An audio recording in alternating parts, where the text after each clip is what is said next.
Astronomy, journey through the scales. Visualization of the connection between the micro and the macrocosmos through the study of the entanglement network of micro-black holes of spacetime network worm, space memory. Journey from the sun scale plonk up to the cosmological scale. Relativistic physics and quantum physics, they unify. Today we are going to talk about scales. Let's take a trip through the scales. What does this mean? That we are going to talk about the microcosm and the macrocosm, and how these two very different worlds can be connected. For example, a hurricane is very similar to a spiral galaxy. They have the same geometry. If we look at nature, we can also see that there are repetitive patterns.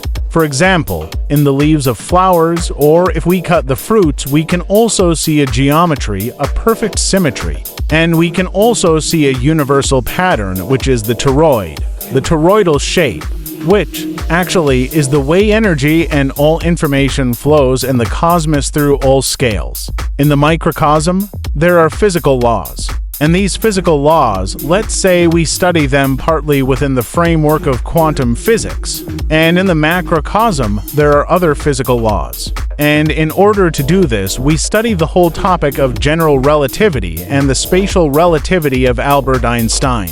But actually, when we talk about unification, we are going to realize that we can carry out the theory of everything. That is, we can unify these theories that speak of the macrocosm with these theories that speak of the microcosm. And we can thus merge or unite quantum physics, particle physics, with the large-scale mechanics of the universe with relativity.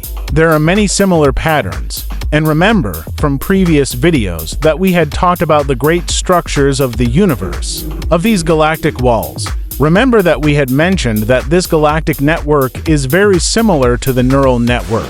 And it's true because these galactic superclusters are linked, united by filaments, which are in constant transmission of information, and they are connecting all the galactic superclusters in the universe in a great universal structure. Just like it happens with our neurons in the brain. Something interesting to highlight is that from the framework of unified physics and astronomy, these large structures of the universe are connected by the network of micro wormholes.